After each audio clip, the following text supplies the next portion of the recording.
Thanks to COVID, we have gotten to know more about exponential growth and how bad we are at grasping this simple graph in real-life situations.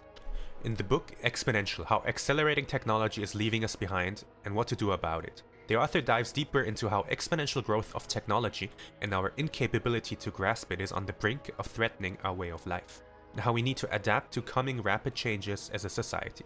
The book is divided into chapters which each tackle a different aspect of society and exponential growth, and does so in a very interesting way, but I want to focus on one topic I found especially cool: the inevitable rise of today's tech giants like Meta, Alphabet, Microsoft, Amazon, and so on. Here's what the author shows us. If you're interested in technology, you've probably heard of Moore's Law. Gordon Law predicted that the number of transistors on computing units would double every 2 years.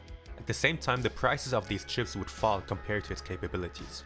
In short, computers went from filling entire halls costing millions of dollars into pocket-sized phones basically everyone in the developed world uses and needs in daily life. But Moore's Law is expected to slow down in the coming years. Transistors can only become so small physically before the constraints of quantum physics come into play, meaning the current business model is expected to reach its peak. Corporations are already looking into new technologies to replace the current ones, like quantum computing for one. This phenomenon isn't unique to computers.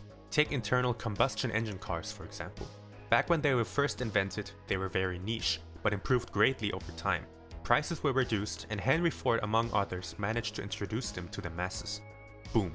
Widespread adoption worldwide, technology and efficiency of engines improved further until they reached their limits today. Now, internal combustion engines are on their way of being replaced by batteries.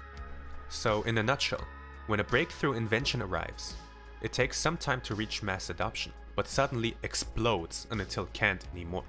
Since a household can only need so many computers and so many cars at once, and seemingly one specific technology cannot improve exponentially.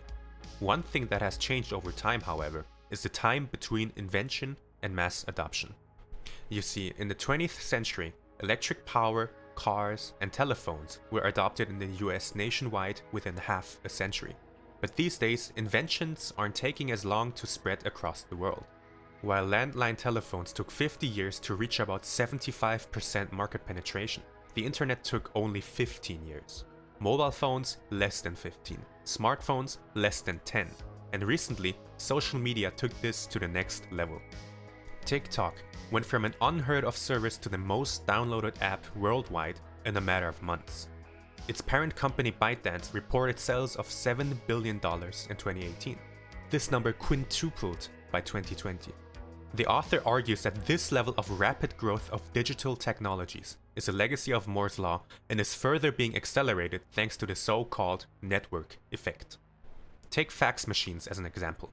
If only one person has a fax machine, it's useless. If everyone has one, suddenly it's a handy tool. Or phones. If only I have a phone, it's of no use. If everyone has a phone, it's of great use since I can call everyone on short notice. In economics, we call this a positive externality. If I have a fax machine, I benefit from others buying one as well. The internet and modern computers have accelerated the network effect into today's unprecedented levels. Now, apply everything so far into the tech companies. Facebook. Moore's Law happens. Computers improve greatly. Thanks to this, Facebook is invented. People join Facebook. More people rush to Facebook because that's where everyone else is. Facebook becomes a huge company. Microsoft. Computers improve. Microsoft invents Windows. People can buy and use Windows computers. Software developers create software for Windows, making Windows even more attractive. More people use Windows computers. Microsoft becomes a huge company. Google. Computers improve, Google is invented. People use Google searches, improving the quality of Google searches. Improved Google searches attracts even more users. Google becomes a huge company. The book goes on and on like this, telling interesting stories from different branches of history and society, connecting them seamlessly and in a gripping way. The author connects history, economics, physics, psychology, and law to show us just how unprecedented and potentially dangerous today's exponential age is. The content so far is just one aspect of many, so if you liked everything so far, I encourage you to read it for yourself. Thanks for watching. See ya.